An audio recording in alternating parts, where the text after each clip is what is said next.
Bien, estamos estudiando el libro de Lucas en el Nuevo Testamento, el tercer libro del Nuevo Testamento, y si tiene Biblia, acompáñeme allí, si no, alguien le puede acercar ahí también alguna.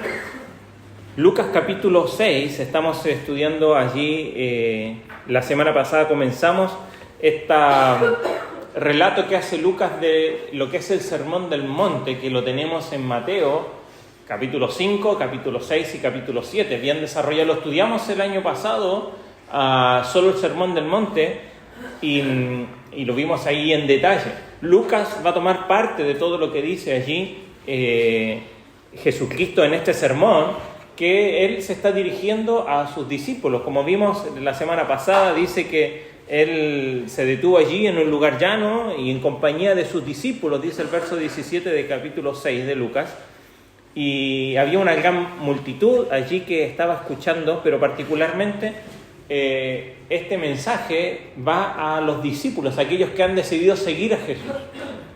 Pero también hay otros que están escuchando, que no seguían a Jesús, que vinieron para escuchar a ver qué decía Jesús aquí en este sermón que había comenzado. Entonces, la semana pasada vimos desde el verso 20 al verso 26, y vimos allí que Cristo habla de las bienaventuranzas y también de ciertos ayes o palabras de juicio, ¿no? Y hace ese contraste. Y vimos quizás dos tipos de personas, ¿no? Aquellos que son bienaventurados, aquellos que la idea de bienaventurado es que son realmente felices, son dichosos. Y hay dicha, y era bien contradictorio porque decía, hay dicha en el pobre, hay dicha en el que llora, hay dicha dice allí, en el que tiene hambre, hay dicha en el que es perseguido, y decimos, ¿cómo va a haber dicha en estas personas? Y al contrario dice, hay de los ricos, hay de los que ríen, hay de los que están satisfechos, hay de los que se habla bien de ellos. Y va a continuar Jesucristo con este mensaje, al parecer contradictorio, o algunos podrían decir revolucionario, en los versículos que sigue, que son desde el verso 27 al verso 36, y yo lo voy a leer, usted me va a acompañar allí, si tiene su Biblia va a seguir la lectura, y dice así, verso 27 del capítulo 6 de Lucas, dice, pero a vosotros los que oís, os digo, amad a vuestros enemigos, haced bien a los que aborrecen, bendecid a los que os maldicen, y orad por los que os calumnian. Al que te hiere en una mejilla, preséntale también la otra, y al que te quite la capa, ni aun la túnica le niegues. A cualquiera que te pida, dale, y al que tome lo que es tuyo, no pidas que te lo devuelva. ¿Y cómo queréis que hagan los hombres con vosotros? Así también haced vosotros con ellos. Porque si amáis a los que os aman, ¿qué mérito tenéis? Porque también los pecadores aman a los que los aman. Y si hacéis bien a los que hacen bien, ¿qué mérito tienes? Porque también los pecadores hacen lo mismo. Y si prestas a aquellos de quienes esperas recibir, ¿qué mérito tienes? Porque también los pecadores prestan a los pecadores para recibir otro tanto. Amad, pues, a vuestros enemigos y haced bien y prestad, no esperando de ello nada, y será vuestro galardón grande y seréis hijos del Altísimo, porque Él es benigno para con los ingratos y malos. Sed pues, termina esta parte, sed pues misericordiosos, como también vuestro Padre es misericordioso. Oremos un momento más. Señor, te rogamos que tú uses tu palabra en esta mañana para todos los que hemos venido aquí, para que tu Espíritu Santo nos hable y pueda tocar nuestro corazón para salir de aquí diferentes, desafiados por lo que tu palabra tiene que decir. Te lo rogamos en nombre de Jesús. Amén. Vimos anteriormente que Jesús está predicando a través de las ciudades, ¿no? Y está hablando acerca del Evangelio del Reino, ¿no? Él va y llegamos aquí a esta parte y él dice, es necesario que vaya también a otras ciudades, anuncie el Evangelio del Reino allí, pues para esto he sido enviado. Entonces llegamos aquí, ¿no? A este sermón, que es de los sermones más extensos que tenemos narrados en los evangelios, y si bien él está hablando del Evangelio del Reino, vimos que esta parte del sermón él está dirigiéndose a sus discípulos. Está hablando, dijimos, de dos tipos de personas, ¿no? Las personas que son bienaventuradas y las personas de las cuales hay que lamentarse. Y lo que está haciendo Jesús, de alguna manera, ¿no?, con estas palabras introductorias de las bienaventuranzas, es que está presentando cómo el reino de Dios se recibe en un corazón humilde. Hablamos, ¿se acuerdan? Bienaventurados los pobres, ¿no?, en espíritu, y hablaba de cuando reconocemos nuestra pobreza espiritual, de que nada de lo que nosotros podamos hacer puede agradar a Dios, y ninguno de nuestros esfuerzos humanos puede alcanzar la venia de Dios, que Dios me diga así, un like, sino que al contrario, cuando reconocemos nuestra indignidad, es cuando Dios dice, ok, ¿no?, bienvenido. Cuando mi corazón ve mi condición y reconoce su necesidad, entonces allí está hablando Cristo y presentando cómo el reino de Dios se recibe, ¿no?, en los corazones de aquellos que pertenecen a este reino. Y ahora Jesús va a avanzar después de esta introducción y va a comenzar con un tema. Después de esta bienaventuranza es que Él va a hablar de cómo debe ser el amor en el reino de Dios. Y quizás si nosotros quisiéramos hablar del amor, quizás pensaríamos, bueno, va a hablar del amor respecto al cónyuge, respecto a los hijos. Incluso podríamos ir a la propia Biblia y decir, bueno, va a hablar respecto al prójimo, de amar al prójimo, de amar a Dios. Pero aborda un tema que no es habitual y que nos es molesto incluso. Jesús con esto nos está diciendo que si haces esto, ¿no?, vas a obtener salvación. Si no, sería salvación por obras, ¿no?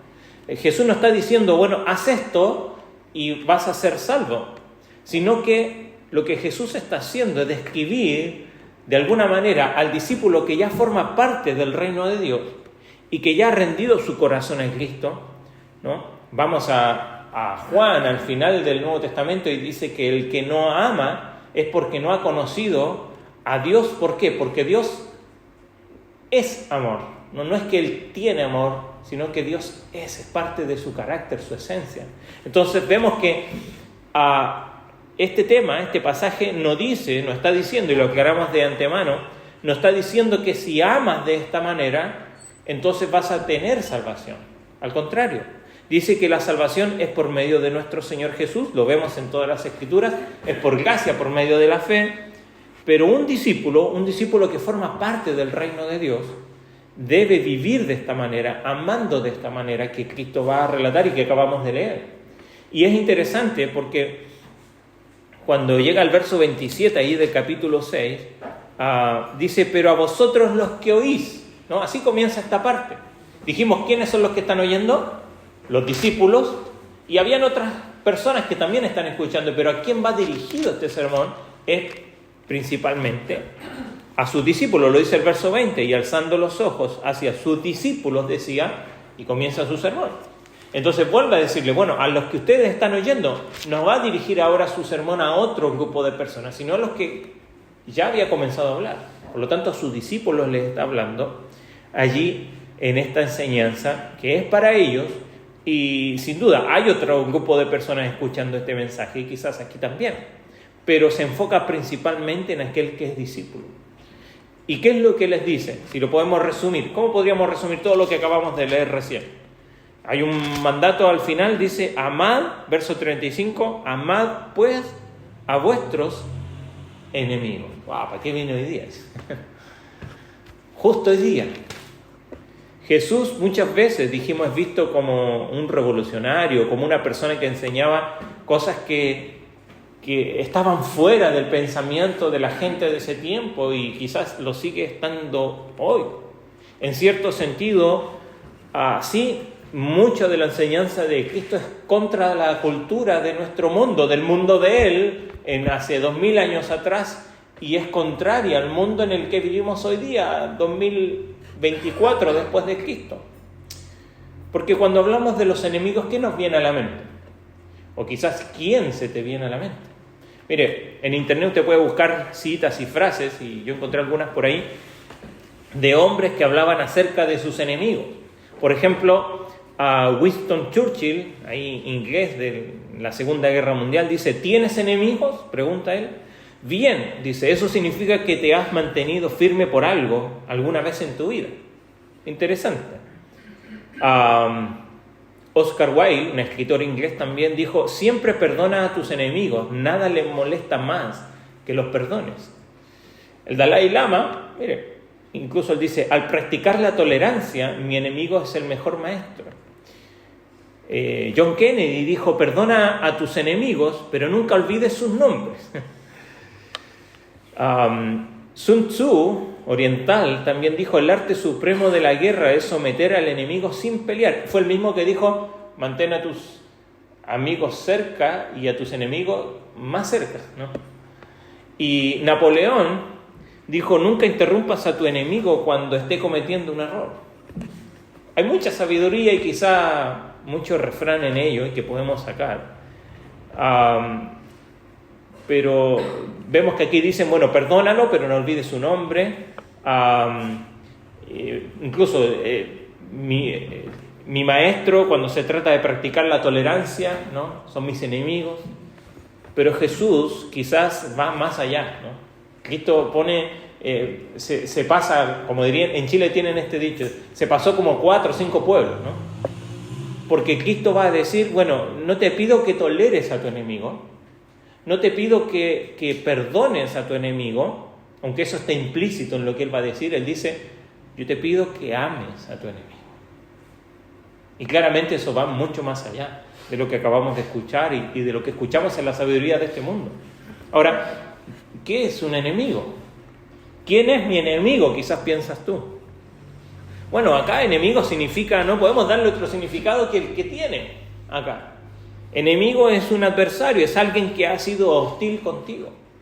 Quizás era una enseñanza extraña para los que están escuchando, pero incluso es extraña para nosotros hoy también.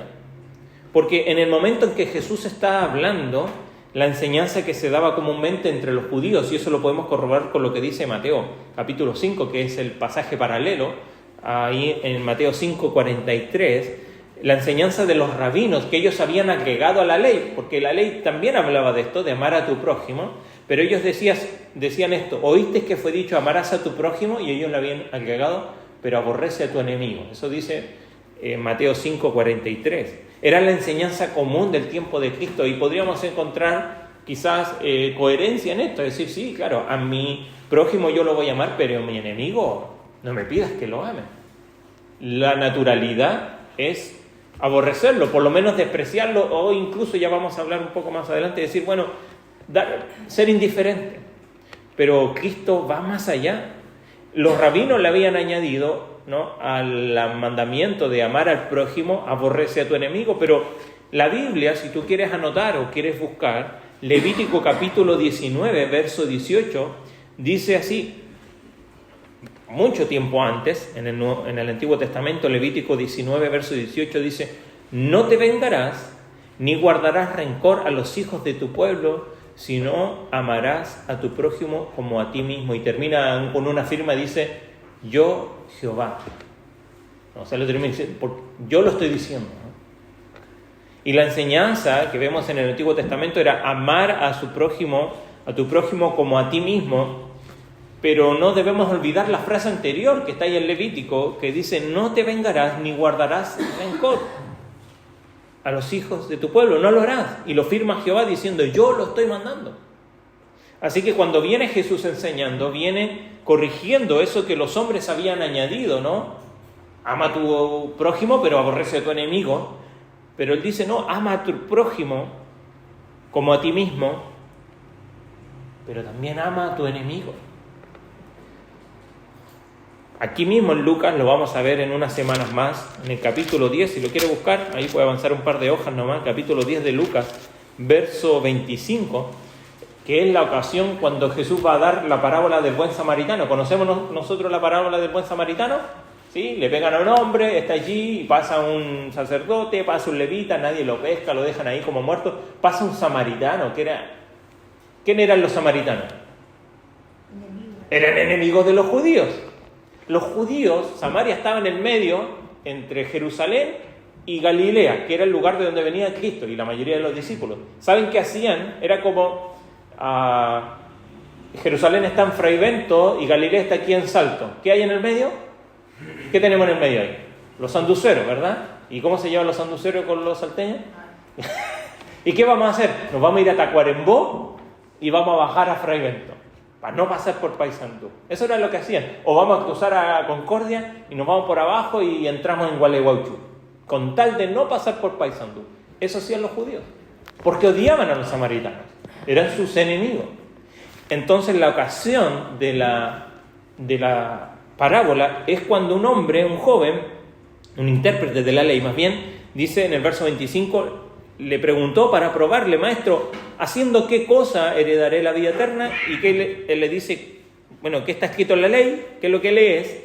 Y él respondió: amarás al Señor tu Dios con todo tu corazón y con toda tu alma y con todas tus fuerzas y con toda tu mente, y a tu prójimo como a ti mismo. Y él le dijo: bien has respondido, haz esto y vivirás. Pero él, queriendo justificarse a sí mismo, dijo: ¿y quién es mi prójimo? ¿Se acuerda? O sea, tenemos que amar a Dios y amar a mi prójimo, y amar a Dios yo lo puedo hacer, ¿verdad? Nadie se va a dar cuenta si yo lo amo o no. Puedo hacer creer a la gente que lo amo, pero al prójimo eso sí es notorio, la gente lo puede ver. Y este intérprete de la ley le hace esta pregunta: bueno, entonces, ¿quién es mi prójimo? Y esta es la historia que Jesús cuenta, ¿se acuerdan? La del buen samaritano. Y presenta al samaritano como aquel que sí fue prójimo de aquel que habían robado en el camino. Pero el samaritano para el judío, como dijimos, era realmente una persona que ellos podían considerar un enemigo del pueblo judío. Y Jesús está diciendo: ¿quién es tu prójimo? Bueno, incluso un samaritano que vive ahí cerca tuyo, que tú no le quieres ver la cara, que tú le das la vuelta, que no lo quieres enfrentar, y nosotros muchas veces somos así. Bueno, Dios pide a ese: ámalo. Y preguntamos: bueno, ¿quién es mi prójimo y a quién tengo que amar? Y Jesús es tan claro que nos dice en la cara aquí a nosotros: ama a tu enemigo. Porque sabe, de repente nosotros podríamos dudar de quién es mi prójimo. Lo hace el hombre acá, ¿no? Dice: bueno, pero ¿quién es mi prójimo? Quizás tenemos duda de quién es mi prójimo. Pero cuando se trata de nuestros enemigos, no tenemos mucha duda. Probablemente cuando empezamos acá y hablamos y presentamos el tema acerca de los enemigos, quizás se le puso le puso cara, le puso un rostro, le puso un nombre. Quizás alguien vino a su recuerdo, alguien que lo lastimó, una persona que le hizo algo mal, alguien que lo hirió, alguien que ha hablado mal de usted, que ha dicho cosas que nunca hicimos. Quizás piensas que no tienes enemigo, ¿no? Ninguno de nosotros tiene enemigo, ¿verdad? Pero están allí. Entonces, Jesús es bastante directo y nos dice esto: ama a tu enemigo. Y el enemigo es eso, es la persona que nos viene a la mente cuando pensamos en esto, cuando pensamos en nuestras heridas, cuando pensamos en nuestros dolores, cuando pensamos en montones de cosas que están allí, que muchas veces nos siguen angustiando en el día de hoy. Y quizás podríamos pensar y decir: bueno, ¿sabes qué, Felipe? Ok, mira, Jesús dice que yo ame a mi enemigo, pero ¿sabes qué? Yo no lo odio. No lo amo, pero no lo odio. Que es el sentimiento contrario al amor para nosotros, ¿no? Y pensamos que estamos un paso más adelante si no lo odiamos. Creemos que no odiarlo, no toparnos con él, sacarle la vuelta, como hacían los judíos con los samaritanos, pareciera, se equipara a amarlo. Pero no es así. Porque cuando Jesús dice ama a tu enemigo, utiliza una palabra allí que es ágape. Hay varias palabras para amor en el Nuevo Testamento y ágape es una de ellas. No era la palabra común para amor en el tiempo de Cristo. La palabra común para amor era fileo. De ahí viene filial, ¿no? Fraternal, y habla del amor familiar, del amor entre hermanos. Pero en el tiempo donde se escribió el Nuevo Testamento, tanto Jesucristo como los escritores del Nuevo Testamento ocuparon la palabra ágape para referirse al amor de Dios y poder definir una clase de amor muy distinto al amor que nosotros tenemos, al amor fileo o al amor carnal entre esposo, esposa, el amor eros, ¿no? El amor sensual, otro tipo de amor, un amor que define claramente el amor que Dios te tiene a ti y a mí, y que tiene a toda la humanidad. Dios, cuando nos manda por medio de Cristo aquí, ama a tu enemigo, nos está diciendo, ¿sabes? No lo odies. Porque dijimos que Dios es... ¿Qué cosa es Dios? Es amor. Por lo tanto, Él también dice, el primer versículo que nos aprendemos, ¿cuál es? Porque de tal manera amó Dios al mundo, a ti y a mí. O sea, Dios nos ama. ¿Amén? ¿Verdad? ¿Sí? Pero Dios no dijo, ¿sabes qué? Yo no te odio, me caes bien. No. Dios, por medio de Jesucristo, dijo, te amo. Y cuando Jesús dice te amo, no solamente lo dijo de labios para afuera, sino que actuó conforme a ese amor, que define esa palabra, ese amor ágape, es un amor sacrificial. Es un amor que lo da todo sin esperar nada a cambio. Es un amor inmerecido, porque no es que, como lo dice después al final, bueno,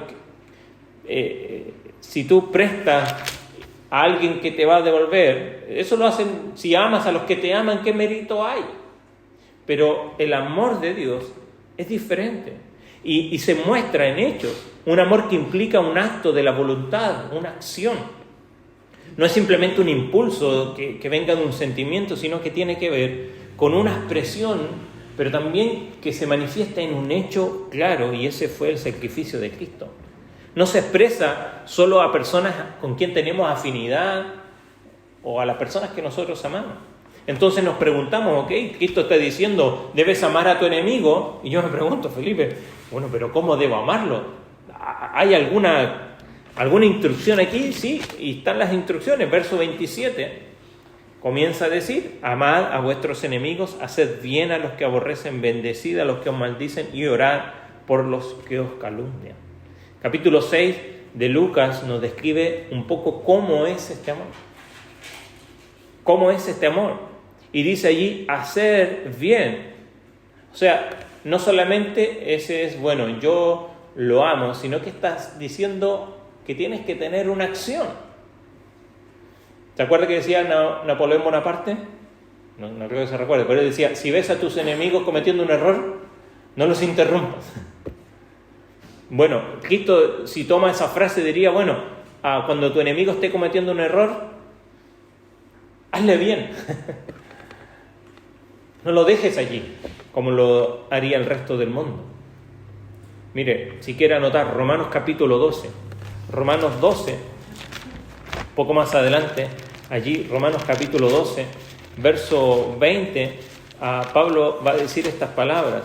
Así que, después de una conclusión que viene hablando de no paguéis a nadie mal por mal, procurad lo bueno delante de los hombres, no venguéis vosotros mismos, dejar a la ira de Dios, pues mía es la venganza, dice el Señor. Entonces dice así que, si tu enemigo tuviera hambre, déjalo que se muera de hambre.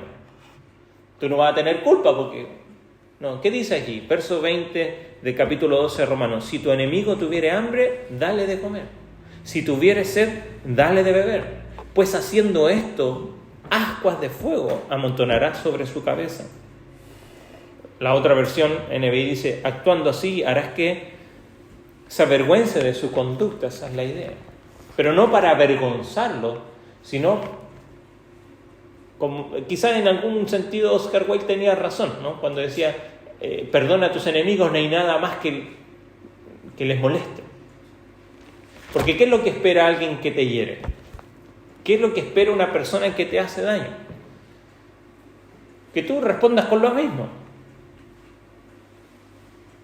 Pero cuando en vez de... ¿Se acuerda David? David recibía lanzas de Saúl. ¿Y qué daba David? Y canto, ¿no? Entonces, cuando nos dice cómo debemos amar a nuestros enemigos, no es simplemente, bueno, yo lo amo, sino que nos dice hacer bien. No seas vencido de lo malo, dice ahí en Romanos, sino que vence con el bien el mal.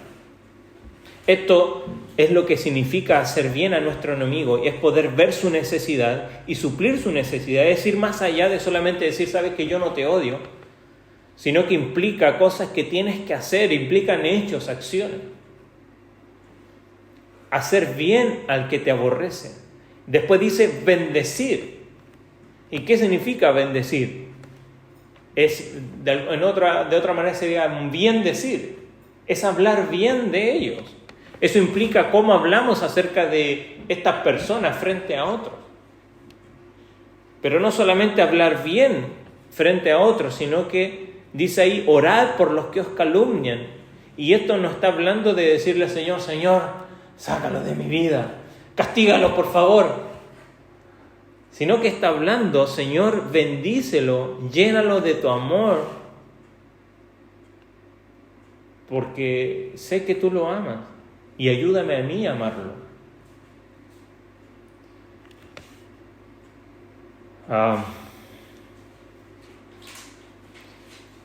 No sé a quién vino tu mente cuando hablamos de enemigos.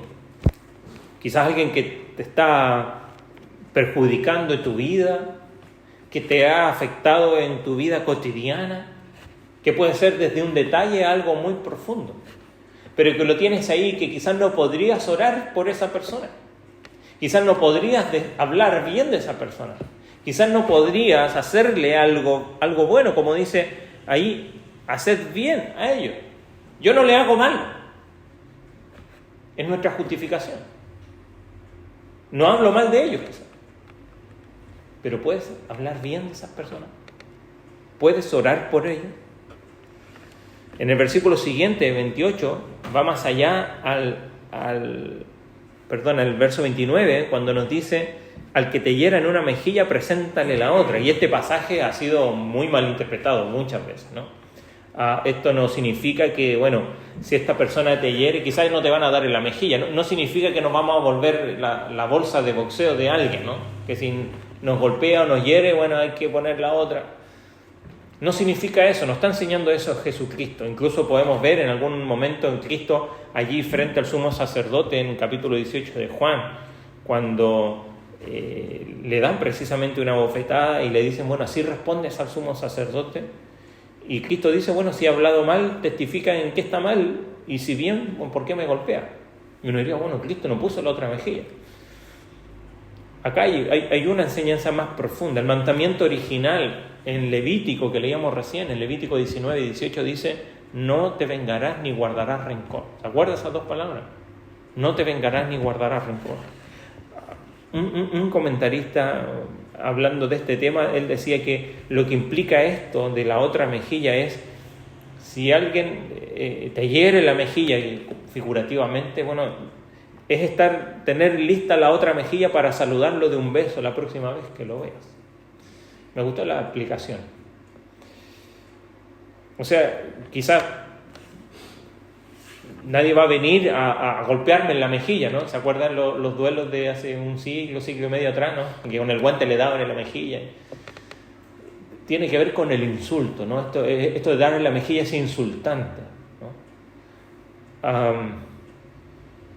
Entonces, de alguna manera, cuando dice, bueno, cuando alguien te insulta, cuando alguien hiere tu honor, cuando alguien te habla mal de ti, y en fin, podemos poner un montón de otras cosas aquí.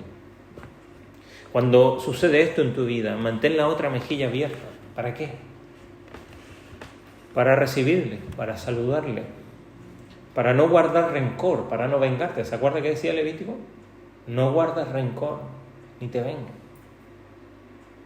Entonces Jesús continúa diciendo, al que te quita la capa, ni la túnica le niegues, ¿no? Ahí tiene que ver con leyes romanas y con leyes judías, esto de que, más bien con romanas, que los romanos te podían pedir algo, pero la misma ley de Dios también decía que debía devolvérselo antes que anocheciera, porque ¿cómo va a pasar la noche así en frío esta persona? Alguien dice, traté de buscar la referencia y no la encontré, pero alguien cuenta una anécdota de Francisco de Asís, que llegó alguien un día diciéndole, alguien me ha robado las botas, ¿qué tengo que hacer? Dale los calcetines. ¿Cómo se va a poner la bota sin calcetines? Yo creo que va, no sé si es real, no la pude encontrar, pero creo que refleja un poco lo que está diciendo Cristo aquí también. Cualquiera que te pida, dale. Y cualquiera que tome lo que es tuyo, ¿qué es tomar lo que no es tuyo? ¿Qué otro nombre sería eso? Robar. Wow. No pidas que te lo devuelva. Quitarte lo que es tuyo, eso es robar prácticamente. Bueno, esto es lo que se está poniendo cada vez más complicado de cómo amar, cómo tratar de amar de esa manera. Jesús nos está diciendo, ama a tu enemigo. O sea, es evidente que esta persona que está siendo hostil conmigo, es una persona que está buscando daño hacia nosotros, y Jesús dice, ámalo. Pero no lo ames de labios para afuera, ámalo con hechos. Ámalo estando dispuesto a no vengarte, ámalo estando dispuesto a no guardar rencor, a olvidar incluso su nombre. ¿Te acuerdas? John Kennedy decía, perdónalo, pero no te olvides de sus nombres, ¿no? Incluso olvidando sus nombres, ámalo de tal manera que incluso le puedas dar más aún de aquello que a veces te han pedido. Ámalo dispuesto a perdonarlo y saludarlo con la otra mejilla la próxima vez que lo veas. De entrada, cuando comenzamos dijimos que Jesús no está hablando de salvación aquí. No está diciendo, haz esto y serás salvo. Haz esto y serás mi hijo. No está hablando de eso. Porque ninguno de nosotros sería salvo. Ninguno de nosotros quizás podría cumplir con todo esto a cabalidad. Dijimos que la salvación es por gracia. Él es el que nos salva. Y nos preguntamos, bueno, ¿quién ha amado a alguien de esta manera? Jesús llega al verso 31 y dice lo que se llama la regla de oro. Y dice, como quieres que te hagan los hombres a vosotros, así también haced ustedes con los demás. Y esto quizás lo hemos escuchado, ¿no? Esto tiene una resonancia ahí refranera, pero quizás lo hemos escuchado diferente. Confucio decía, no hagas a tu prójimo nada que no quieras que te hagan a ti. Filósofo oriental. Otro hombre decía, lo que te resulte odioso a ti, esto no lo hagas a tu prójimo. Y tiene cierta naturalidad, obvio, si no quieres que te hagan esto, tú tampoco lo hagas. Pero Cristo hace diferente. Cristo no lo dice de manera negativa, Cristo lo dice en positivo. Jesús está diciendo, la mayoría dice, no hagas lo que no quieres que te hagan a ti. Pero Cristo dice, lo que quieres que a ti te hagan, eso hazle a los demás. En Romanos capítulo 13, verso 9, yo lo voy a buscar, dice Romanos capítulo 13, verso 9, y casi viene al final de Romanos, dice, porque él está hablando acerca de la ley, y dice, porque no adulterarás, no matarás, no hurtarás, no dirás falso testimonio, no codiciarás, dice, y cualquier otro mandamiento, cualquier otro mandamiento en esta sentencia se resume. Si usted se da cuenta, todos los mandamientos que él citó comienzan con ¿qué? No hagas esto, no hagas esto, no hagas esto. Pero ¿en qué se resume todo esto? Amarás a tu prójimo como a ti. De alguna manera es lo que está diciendo Cristo, ¿no? Y Pablo se basa en esto. Jesús está haciendo en este sentido positivo, en que él dice, ama a tu enemigo. De esa manera vas a terminar haciéndole a él lo que quieres que te hagan a ti. No dice, haz a los demás lo que te hacen a ti. Porque muchas veces nuestra justificación es, ¿cuál es? Es que, bueno, a mí nadie me trata así. ¿O no? Lo hemos dicho más de una vez. Sino lo que dice, lo que quieres que te hagan, eso haz a los demás. Y siendo realista, cuando hablamos de los enemigos, lo primero que viene a nuestra mente, ¿qué es? ¿Tratarlo como queremos que nos traten a nosotros? Y no, cuando pensamos en estas personas, lo primero que nos viene es quizás vengarnos. La venganza o la ira se genera después de que alguien nos hace daño y es completamente natural. Pero de alguna manera, incluso cuando vamos al Antiguo Testamento, ¿se acuerda que la ley decía o trataba de establecer esto, ¿no? Ojo por ojo, diente por diente, para que de alguna manera incluso la retribución de juicio fuera justa? Si te piden un ojo, porque nuestra venganza casi nunca es justa. Si nos quitan 5, nos dicen, yo voy a ir por 10, y te va a acordar de mí. No va a olvidar mi nombre. Pero Cristo va más allá. Porque de alguna manera, todos estos mandamientos del Antiguo Testamento limitan esa venganza. Pero, ¿sabes qué? Cristo se extralimita y dice, lo que tú tienes que hacer es amarlo. Al principio dijimos que no se trata, y lo vamos a decir, que este pasaje habla de cómo obtener mi salvación. Cómo amo a mi enemigo. Sino que se trata de lo que un discípulo debe ser en el reino de Dios. Alguien que sigue a Cristo, un discípulo en el reino de Dios, debe amar de esta manera. Y cuando Jesús pone esto sobre la mesa, lo que quiere decir Jesús es que tú seas distinto al resto de este mundo. Porque el reino de Dios no tiene nada que ver con este mundo, nada que ver, es completamente diferente. Eso lo vimos la semana pasada, ¿se acuerdan? Bienaventurados los pobres, los que lloran. Eso. Porque a ellos, ¿por qué dice Cristo? Porque de ellos es el reino de Dios, el reino de los cielos. El mundo entiende de otra manera cómo tratar al enemigo. Nos enseña incluso cómo y qué debemos hacer. Hay que escacharlo. Hoy día que tenemos redes sociales, el reino de Dios es tan distinto a este mundo. Y esto es lo que dice Cristo, ¿no?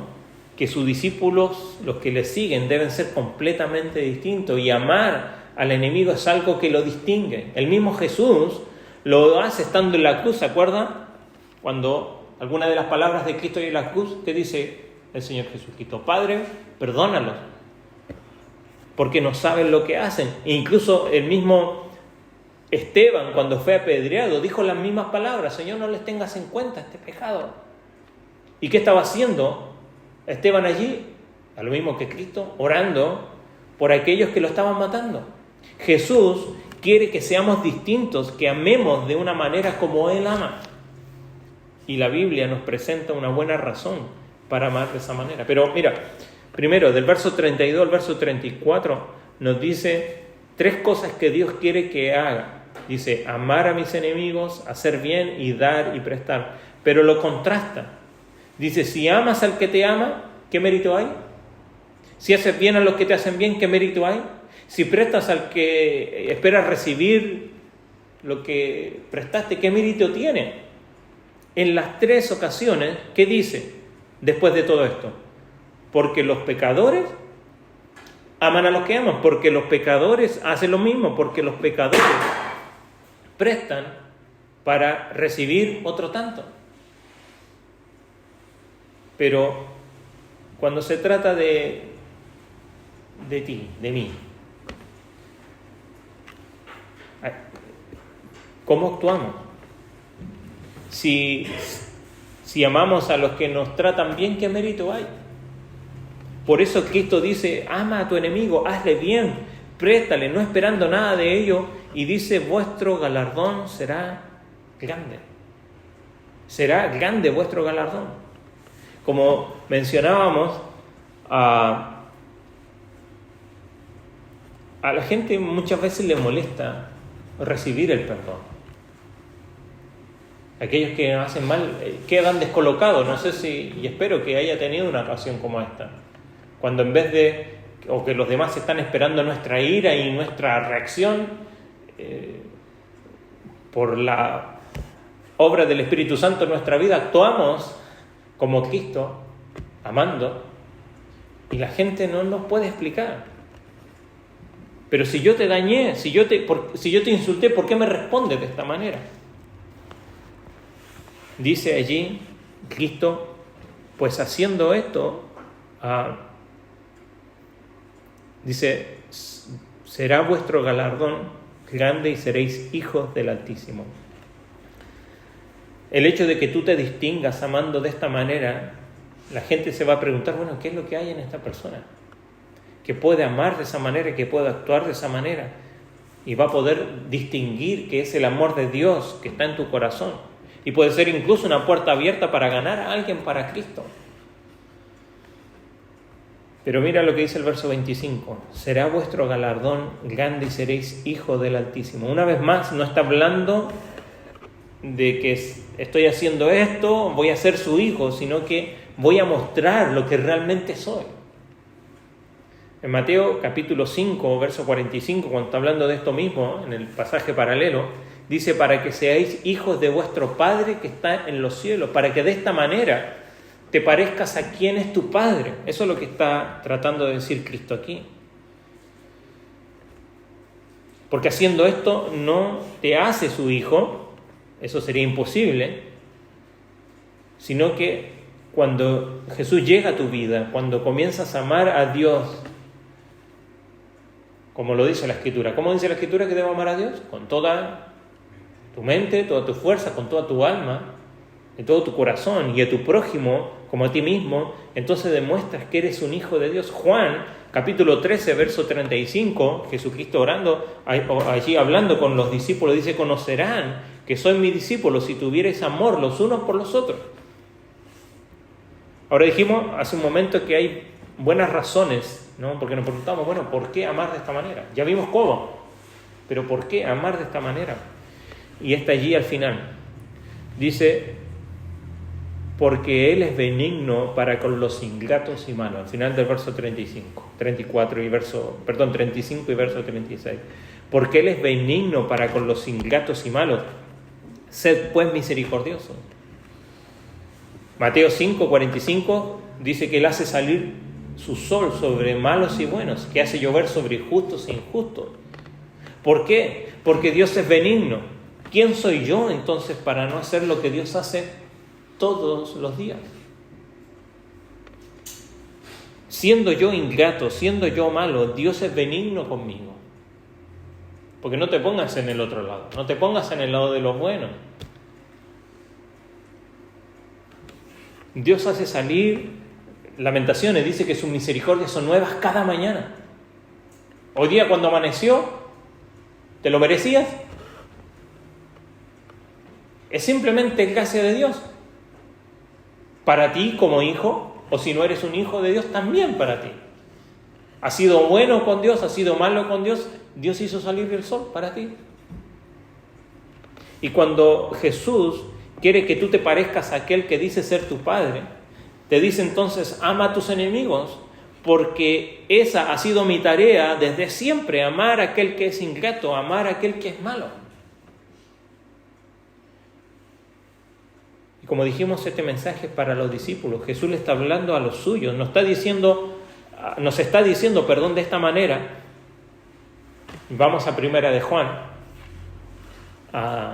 cuando hace el contraste y dice, que una persona dice, yo ando en la luz, pero aborrece a su hermano, entonces Dios dice, no está en él. Porque el amor de Dios no está en él. Y si vamos más allá, Jesús dice, ama a aquel que te hace daño. Si eres un creyente, si eres un discípulo, creo que lo primero que tienes que hacer con este mensaje es no olvidar cómo Dios te ha amado a ti y cómo ama a Dios. Porque así es como te pide que ames a tu enemigo. Y quizás pedirle al Señor, Señor, recuérdame cómo es que tú me amas. ¿Cómo era yo cuando tú me rescataste? ¿O cómo es mi vida ahora y me sigues amando igual? ¿Quién soy yo para detener ese amor de Dios que viene hacia mí? Así que el que es creyente debe entender una cosa. Hemos sido llamados para, dice en Pedro, 1 de Pedro 3:8, dice, no devolviendo mal por mal, ni maldición por maldición, sino por el contrario, dice, bendiciendo, sabiendo que fuiste llamados para que heredaseis. ¿Y qué dice ahí? Para que heredaseis bendición. Y aquel que es creyente ha sido llamado para heredar bendición. Y somos bienaventurados, somos felices, dichosos, porque somos parte del reino de Dios. Y cuando habla de esta herencia, ¿cuál es la herencia que Dios le ha dado a aquel que ha creído? Es que somos coherederos con Cristo, con su Hijo. Y nuestra herencia es por toda la eternidad. Así que si hemos sido llamados para heredar esa bendición, ¿cómo no ser nosotros de bendición a otro? ¿Por qué devolver mal por mal? ¿Por qué devolver maldición por maldición cuando Dios nos ha bendecido de tal manera, nos ha amado de tal manera que podemos extendernos y amar de esa manera? Dice aquí, nuestro galardón será grande en los cielos y la gente sabrá que somos hijos de Dios. Y voy a hacer un paréntesis antes de terminar, porque quizás piensa, bueno, pero que sabes, tú no sabes lo que a mí me pasó. Lo que a mí me pasó fue terrible. Y sí, puede ser. Y seguro ha pasado. Y amar no quiere decir que vamos a pasar por alto o en ciertos casos no denunciar cuando ese daño transgrede las propias leyes en las cuales vivimos aquí. Incluso el contrario, amar significa hacer esa denuncia, si es el caso. Lo que Jesús está diciendo, quizás lo podemos grabar en nuestra mente con lo que dice el Levítico: no guardas rencor, no te vengues, no tomes venganza en tus manos. Ahí en Romanos 12, cuando está hablando, así que no pagues a nadie mal por mal, dice, porque mía es la venganza, dice el Señor. No tomes tú, ni guardas rencor. Hebreo nos dice que muchos se perdieron guardando, ¿no? Guardando en sus corazones raíz de amargura, y fueron amargos y envenenados. Muchos, no solamente ellos, sino los que están a su lado. Entonces, cuando pensamos en esto, cuando Dios dice bendice, está hablando de eso. ¿Puedes orar por estas personas? ¿Puedes hacerles bien a estas personas?